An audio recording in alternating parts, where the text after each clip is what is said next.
I welcome you to today's episode of Placement Talk. I'm your host Animesh Sharma from first year Electrical Engineering UDRTU Kota, and today we have Vivek sir with us, who is in final year of Electronics and Communication from UDRTU Kota, and he has recently got job offers from Infosys, Wipro, and TCS. So sir, we are really grateful that you came for this interview, and I would request you to introduce yourself to our audience. जैसा कि अनिमेश ने बताया, मेरा नाम विवेक जैन है and मैं भी वही आरटीयू से इसी ब्रांच में बीटेक कर रहा हूँ। एंड हाँ, कॉलेज के टाइम पे मैंने क्या है काफ़ी सारे डिफरेंट एक्टिविटीज़ की, जिसमें मेरा सबसे मेन एक्टिविटी थी बुक लिखना। सफ़ीना एंथोलॉजी में मैंने अपनी पोएम पब्लिश करवाई थी और वो काफ़ी लोगों को पसंद भी आई थी। एंड हाँ, डिफरेंट एक्टिविटीज़ में सिंगिंग में मैंने काफ़ी जगह पार्टिसिपेट किया था। तो हाँ, ये मेरा ब्रीफ इंट्रो है। So writing a book is a very interesting thing. It's not a complete book. It's a group of writers. We all completed our poems and just published that. Cool. That's very good feeling. First time publishing a book or publishing a poem in a book. Yes sir, that's a really good thing sir. Sir हर student का एक target होता है कि उसको एक अच्छा job offer मिले या फिर ये उसका ड्रीम होता है। तो सर आपका क्या फर्स्ट रिएक्शन था जब आपको ये जॉब ऑफर्स मिले? सबसे पहले तो बिलीव नहीं हुआ था इतनी जल्दी कि मेरे को जॉब ऑफर मिल गया। काफ़ी टाइम से वेट कर रहा था मैं। बट इंटरेस्टिंग फैक्ट है उसके जो बाद स्टार्ट हुआ क्योंकि जब आपको जॉब मिलती है ना, सब लोग बहुत एक्साइटेड हो जाते हैं, जॉब मिल गई है, अब तो पार्टी करेंगे, रोज पार्टी करेंगे। एंड उस टाइम के आपके पास एक पेन ही नहीं होती, क्योंकि जॉब ऑफर मिला है, अभी तक आपके पास कुछ हुआ नहीं। आपको 6 महीने बाद आपकी ज्वाइनिंग लेटर आएगा या ज्वाइनिंग डेट आएगी, तो तब तक आपको फिर वो जाना पड़ता है सारी प्रोसेस से, भाई पार्टी हर मोमेंट पे ऐसा हो रहा है लिटरली। यस सर, बट जो हैप्पीनेस मिलती है वो काफ़ी अच्छी होती है आई थिंक। सर ऐसा जो कि हमारे CSIT के अलावा जो कोर ब्रांचेस के स्टूडेंट्स होते हैं, उनका काफ़ी बार डाउट होता है कि क्या वो भी टेक कंपनीज के लिए अप्लाई कर सकते हैं या नहीं, तो आपका क्या सजेशन है? देखो, सब ब्रांचेस में खुद के अलग अलग से कंपनीज आती है, कोर कंपनीज।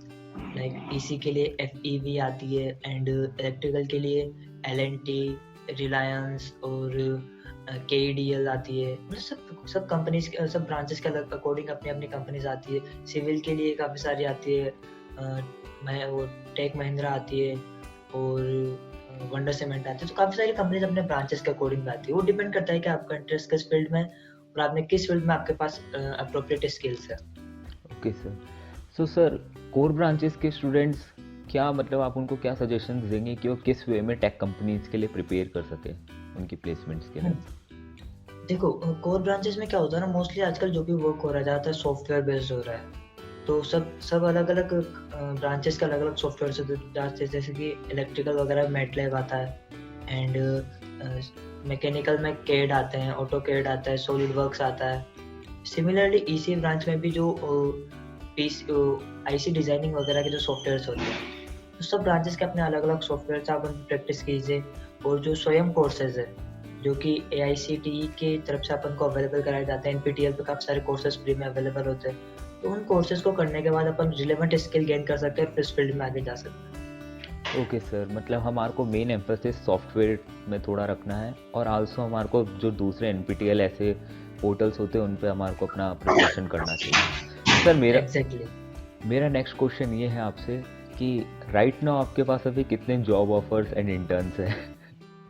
हाँ, तो राइट नाउ मेरे पास 2 जॉब ऑफर्स है, जो कि एक तो विप्रो में से एंड एक TCS में से। एंड इन्फोसिस का भी कॉलेज की तरफ से कंफर्मेशन हो चुका है कि इन्फोसिस में सिलेक्शन हो चुका है, बट उसका भी आगे की प्रोसेस नहीं हुई है। एंड जो इंटर्नशिप है वो मैं विप्रो से कर रहा हूँ, जो कि 8th सेमेस्टर के इक्विवेलेंट होगी। मतलब मेरे को 8th सेमेस्टर के एग्जाम नहीं देने पड़ेंगे और उसकी जगह मैं इंटर्नशिप करके उसमें जो प्रोजेक्ट करूँगा उसकी सेमिनार रिपोर्ट में कॉलेज में है ना प्रेजेंट कर सकता हूँ टीचर को। ओके सर, सो विप्रो की आपकी इंटर्नशिप चल रही है और इन्फोसिस में भी आपका जल्दी ही होने वाला है। सर मेरा नेक्स्ट क्वेश्चन आपसे ये है कि can you please tell us the complete process of placement? Okay, so complete process में तेरे को थोड़ा डिटेल में बताता हूँ। आप ऑलमोस्ट 5th या 6th सेमेस्टर में आप प्रिपरेशन स्टेज से स्टार्ट करो। 7th सेमेस्टर की जस्ट स्टार्टिंग में कंपनी आना शुरू हो जाती है। तो कंपनीज सबसे पहले क्या करती है, सबसे बेसिक क्राइटेरिया होता है रिज्यूमे शॉर्ट लिस्टिंग। वो सारी कंपनीज को करती है रिज्यूमे शॉर्ट लिस्टिंग में।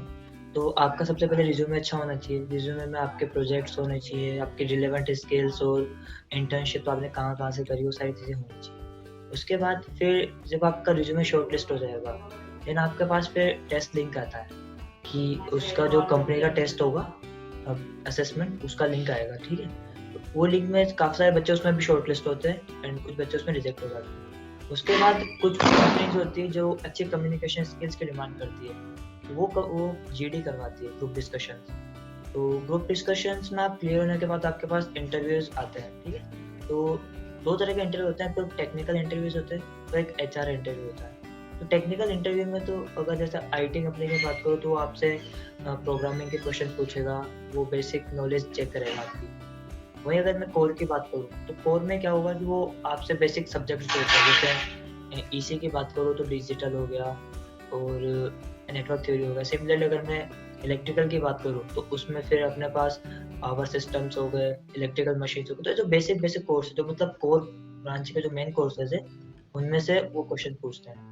देन टीआर होने के बाद एचआर होता है। एचआर में बेसिक चीज़ें पूछते हैं वो कि आप रिलोकेट कर सकते हो ना, आपने ये कंपनी क्यों चूज़ करी, या फिर आपको लॉन्ग टर्म गोल्स क्या हैं, ऐसे बेसिक क्वेश्चन पूछते हैं। और जब ये सब क्लियर हो जाता है, देन उसके बाद आपके पास लेटर ऑफ इंटेंट आता है, then offer letter and then at last joining letter आएगा। Yes sir. सर जैसा आपने बताया कि हमारे को 5th सेमेस्टर में हमारी प्रिपरेशन स्टार्ट कर देनी चाहिए, तो सर आपने कौन से सेमेस्टर में अपनी प्रिपरेशन स्टार्ट करी थी सर? हाँ, तो आइडियली तो 5th सेमेस्टर मतलब ऐसा है कि चलो एट लास्ट 5th में तो कर ही देनी चाहिए। तो जितना जल्दी शुरू करोगे उतना अच्छा है। मेरे केस में थोड़ा सिनेरियो उल्टा था क्योंकि मैंने फर्स्ट सेकंड ईयर में काफ़ी एक्सप्लोर किया डिफरेंट अपॉर्चुनिटीज़, कहाँ पे मेरे को जाना चाहिए। लेकिन जस्ट फिर लॉकडाउन आ गया बीच में, तो उस टाइम पे क्या था, मेरे पास लैपटॉप और इंटरनेट की इतनी ज़्यादा अवेलेबिलिटी नहीं थी गाँव में। तो फिर वहाँ पे मैंने उस टाइम पे थोड़ा सा ज़रूर बैकअप हुआ था। फिर देन 5th सेमेस्टर में वापस कोटा है, तो उसके बाद फिर मैंने प्रॉपर स्टार्टिंग करी प्रिपरेशन की कि अब मेरे से 5th सेमेस्टर से मेरे को ध्यान रखना है कि मेरे को 7th में प्लेसमेंट के लिए जाना है। तो उस टाइम से मैंने अच्छे से प्रिपरेशन करी थी उसकी। तो सर आपने गांव में रहकर भी जो रिसोर्सेज आपके पास थे उनको आपने काफ़ी वाइसली यूज़ करा। तो सर मेरा एक और नेक्स्ट क्वेश्चन ये है कि what was your preparation strategy, क्योंकि आई थिंक हर किसी गोल के लिए उसको अचीव करने के लिए आपको एक स्ट्रेटेजी या फिर एक प्लानिंग चाहिए रहती है। What was your sir? तो देखो, मैंने आईटी फील्ड में किया, तो मैं आईटी फील्ड का मैं बताता हूँ कि जैसे बेसिक सी लैंग्वेज जो थी वो मुझे फर्स्ट ईयर से आती थी, जो अपने करिकुलम में आती है। और उसके 10 बाद में डाटा स्ट्रक्चर्स की ले भी होती है पहले। तो बेसिक वहाँ से मेरे को नॉलेज थी कि मेरे को किस तरीके से आगे बढ़ना है। उसके बाद जब मैंने 5th सेमेस्टर में स्टार्ट किया तो सबसे पहले तो अपने सी लैंग्वेज को इम्प्रूव किया, क्योंकि अगर आपको एक बेसिक लैंग्वेज नहीं आएगी तो आप आगे बढ़ नहीं सकते इस फील्ड में। तो सी लैंग्वेज को इम्प्रूव करने के बाद फिर जब मेरे को सी लैंग्वेज इम्प्रूव हो गई तो मैंने फिर पाइथन अच्छे से सीखी, क्योंकि एक ओप्स बेस्ड जो लैंग्वेज होती है जिसमें ओप्स के कॉन्सेप्ट होते हैं, जैसे कि सी प्लस प्लस ले लो या फिर जावा ले लो या फिर पाइथन ले लो, इन लैंग्वेज में से एक लैंग्वेज आना जरूरी है क्योंकि आगे जाके सारा वर्क इन्हें होता है। तो फिर इनमें से एक लैंग्वेज पाइथन सीखी मैंने, एंड इन पाइथन सीखने के बाद फिर डिफरेंट वेबसाइट पर जाके थोड़ी प्रैक्टिस करी, एंड वहाँ से प्रैक्टिस करने के बाद फिर मुझे समझ में आ गया था कि अगर अपन बेसिक असेसमेंट क्लियर कर सकते हैं, तो बेसिक असेसमेंट क्लियर करने के बाद अगर आपको कंपनी में जाना है तो आपको बस इंटरव्यू क्लियर करना होता है। इंटरव्यू में क्या होता है ना, वो थ्योरेटिकल क्वेश्चन, लॉजिकल क्वेश्चन जो होता है ना वो पूछते हैं। मैंने डायरेक्ट उनकी प्रिपरेशन स्टार्ट कर दी थी। डिफरेंट वेबसाइट से इंटरव्यू में किस तरह के क्वेश्चन पूछे जाते हैं, बेसिक कोडिंग के, बेसिक ओप्स के क्वेश्चन कैसे होते हैं, तो वो वाली प्रिपरेशन मैंने स्टार्ट कर दी थी। सर जैसे कि आपने हमारे को कोडिंग की लैंग्वेजेस या प्रोग्रामिंग बताई सर, वैसे ही sir what are the other best resources to the sources to prepare for the placement? Okay, अगर मैं तुम्हें बता दूं, अगर बेसिक कोई जो कंपनी जैसे टीसीएस या विप्रो कंपनी है और इनका अगर आपको इंटरव्यू क्लियर करना है, तो मेरे अकॉर्डिंग जो सोलो लर्न एक वेबसाइट है, वहाँ पे क्या होता है ना, मॉड्यूल्स बने हुए डिफरेंट हर एक लैंग्वेज के, एंड उन मॉड्यूल्स में क्या है, बहुत बेसिक डेफिनेशन बहुत इजी लैंग्वेज में दी हुई है। तो अगर आपको इंटरव्यू में अगर कोई चीज़ पूछते हैं तो आपको बहुत इजी लैंग्वेज में मिल जाए वो वाला आपको कहीं पे रिसोर्स, तो बहुत बेनिफिशियल है अपने लिए। मेरे अकॉर्डिंग सबको सोलो लर्न से स्टार्ट करना चाहिए, वहाँ से बेसिक डेफिनेशंस एंड जो भी मतलब है ना, वहाँ पे बेसिक जो सिंटेक्स है लैंग्वेज का, वो वहाँ से सीख लेना चाहिए। उसके बाद उसको जाके फिर कहीं और जगह से यूट्यूब से जाके इम्प्रूव करो, यूट्यूब पे लेक्चर वगैरह देख के, एंड देन फिर आप है ना प्रैक्टिस कर सकते हो डिफरेंट जगह। And sir, according to you, what are the important topics to cover for ensuring your placement? Okay, so important topics में क्या-क्या हो सकते हैं, जैसे लैंग्वेज तो होएगी फर्स्ट वाली।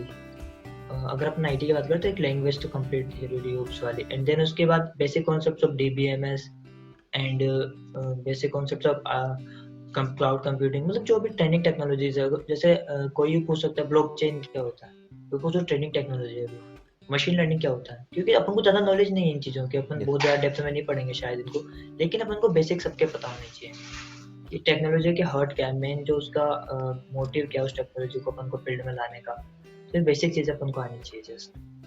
Okay sir. Sir, there is one more doubt कि आपका क्या सजेशन रहेगा कि हमारे को अपना जॉब रेज्यूमे कैसे बनाना चाहिए या किस वे में बनाना चाहिए? ओके, तो जॉब रिज्यूमे में बात करने पर तो सबसे पहले क्या होता है, अपना बायो जो आता है, जो कि आई थिंक 2 लाइन्स और 3 लाइन्स का मैक्सिमम रहना चाहिए। तो उसमें आपको होना चाहिए कि आपको किस तरीके से किस जॉब में आपको जाना है, किस फील्ड में जाना है, एंड आपके पास क्या रिलेवेंट स्किल्स है। मेनली आपका रिज्यूमे वहाँ से भी शॉर्टलिस्ट हो सकता है। देन उसके बाद आपकी एजुकेशन डिटेल्स आ जाएगी। उसके बाद आता है वर्क एक्सपीरियंस, जो कि इंटर्नशिप आप कहीं से कर रहे हो। काफ़ी सारे रिसोर्सेज है इंटर्नशिप करने के, जैसे इंटर्नशाला है, वैसे गवर्नमेंट के काफ़ी सारे जो एआईसीटीई वगैरह प्रोवाइड करवाते हैं इंटर्नशिप। तो आपको वो इंटर्नशिप वहाँ से इंटर्नशिप करनी है, तो वो आपके वर्क एक्सपीरियंस में काउंट होंगे कि आपने प्रॉपर स्किल्स लेके वहाँ से एक्सपीरियंस किया। देन उसके बाद आपके प्रोजेक्ट्स, आपने खुद से पर्सनली कौन कौन से प्रोजेक्ट बनाए, कौन कौन से टीम में प्रोजेक्ट बनाए, और देन उसके बाद हो जाएगा आपकी रिलेवेंट स्किल्स क्या क्या है, एंड एक्स्ट्रा करिकुलर एक्टिविटीज़ भी उसका एक बहुत इंपॉर्टेंट पार्ट है, क्योंकि बहुत सारी कंपनीज जो होती है ना, वो चाहती है कि उनका एम्प्लॉय खुद के काम में तो एक्सपर्ट हो, और बाकी एज ए टीम वर्क की जानकारी कैसे मिलेगी उनको कि आप टीम वर्क में अच्छे हैं, वो मिलेगी एक्स्ट्रा करिकुलर एक्टिविटीज़ से। मैंने इस कॉम्पिटिशन में पार्टिसिपेट किया, मेरी टीम मेंबर्स थे 5 जनों की टीम थी, तो ऐसे डिफरेंट अपन तो स्किल्स वहाँ पर अपन शो कर सकते हैं। तो आई थिंक ये फॉर्मेट काफ़ी अच्छा है रिज्यूमे। ओके सर, डेफिनेटली ये रेज्यूमे फॉर्मेट आई थिंक हमारे ऑडियंस को काफ़ी हेल्प करने वाली है। सर, मेरा अब नेक्स्ट क्वेश्चन मेंटल हेल्थ से थोड़ा रिलेटेड है। जैसे कि जब आपके आसपास के स्टूडेंट्स प्लेस्ड हो रहे होंगे और जब शायद से आपका नहीं हो रहा होगा, तो एक मेंटल प्रेशर सा आ जाता है कि हमारा ही क्यों नहीं हो रहा। तो at that time also sir, आपने अपने आप को कैसे मोटिवेट रखा और ये मेंटल प्रेशर को दूर रखा?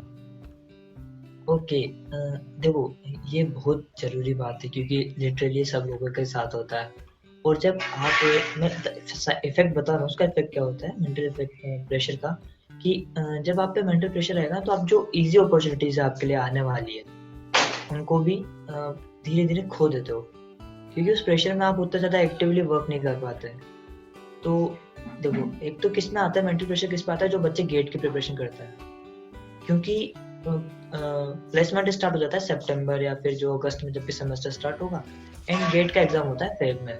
ऑलमोस्ट 6 महीने का गैप है, जिसमें आपके ज़्यादातर फ्रेंड्स जो आपके क्लासमेट्स वगैरह हैं, वो सब प्लेस्ड हो रहे होंगे। तो उससे बचने का सबसे बड़ा तरीका यही है कि अपने गोल को क्लियर रखो। आप किस गोल के लिए जा रहे हो? आपको पीएसयू की प्रिपरेशन करनी है, पीएसयू के लिए आपको एमटेक के लिए जाना है, या फिर आपको फॉरेन यूनिवर्सिटी में एमएस वगैरह करने के लिए जाना है। अपने गोल को क्लियर रखो। जब गोल क्लियर होगा तो आपको मोटिवेशन मिलता रहेगा। साथ में अगर आप कोई कोचिंग वगैरह ज्वाइन कर रहे हो, तो टीचर से कंटिन्यूअसली कनेक्टेड रहो। एक तो कोचिंग वाले टीचर से भी कनेक्टेड हो, अपने कॉलेज वाले प्रोफेसर से भी कनेक्टेड हो, क्योंकि ये दोनों जो लोग हैं ना, ये काफ़ी मोटिवेट कर सकते हैं आपको, ये मेजर डिफरेंस क्रिएट कर सकते हैं। साथ में आपके फ्रेंड्स तो है सही, फ्रेंड्स से कंटिन्यूअसली बात करते रहो कि यार देख, तेरा प्लेसमेंट हो गया, अब मैं क्या करूँ, मुझे कुछ समझ में नहीं आ रहा। तो ऑब्वियसली वो आपको सही डायरेक्शन में गाइड करेगा। इसे ओके पेरेंट्स सर। से साथ में बात करते रहो। ये सब पेरेंट्स से बात करना भी काफ़ी इम्पोर्टेंट होता है, क्योंकि शायद से हम अपन अपने अंदर की बात उन्हीं को शेयर कर देते हैं। और मेरा एक लास्ट ये था सर क्वेश्चन कि आप अपने जूनियर्स या फिर एस्पिरेंट्स को क्या टिप्स और एडवाइस देना चाहेंगे सर? टिप्स एंड एडवाइस, देखो सिंपल सी बात है, कॉलेज लाइफ में तो फन तो जरूरी है सही, तो उसके साथ एक्सप्लोरेशन जारी रखो। टेक्नोलॉजीज का कौन सी ट्रेंडिंग टेक्नोलॉजीज चल रही है इस टाइम पे, सभी फील्ड्स में। अगर आप कोई से भी ब्रांच की बात करो तो नई नई टेक्नोलॉजी आती जा रही है। कोई इंडस्ट्रियल रेवोल्यूशन 4.0 आ रहा है, कहीं पे जो ये साइबर सिक्योरिटी वगैरह के जो भी इम्प्रूव, मतलब काफ़ी ज़्यादा ज़रूरत है इन वाली चीज़ों की। तो उन चीज़ों का ध्यान रखो, आपके आसपास क्या हो रहा है, क्योंकि एक इंजीनियर का सबसे खास बात यही है, वो आपके आसपास के प्रॉब्लम को देख के उसके रिलेटेड सोल्यूशन सोच सकता है। तो मैं सबको बस यही बोलना चाहता हूँ कि ध्यान रखो और अपने करियर ओरिएंटेड भी काम करो। फन के साथ-साथ अपने करियर ओरिएंटेड काम करो ताकि आपको आगे जाके आप बिल्कुल ब्लैंक नहीं हो जाओ कि यार अब क्या करूँ, मैं फाइनल ईयर में आ गया, अब क्या करूँ? आपको थोड़ा आइडिया होना चाहिए कि यार मैंने इस चीज़ में, इस फील्ड से रिलेवेंट अब मैंने इतनी प्रिपरेशन करी और मैं अब इसमें आगे जाके अच्छे से परफॉर्म करूँगा। ओके सर, सो हमारे को अपना फील्ड क्लियर होना बहुत इम्पोर्टेंट है। या बिल्कुल। Okay, sir. Sir, that's all question for today's interview. It was really very knowledgeable and interesting interview with you, and I think we really learnt a lot of things from you.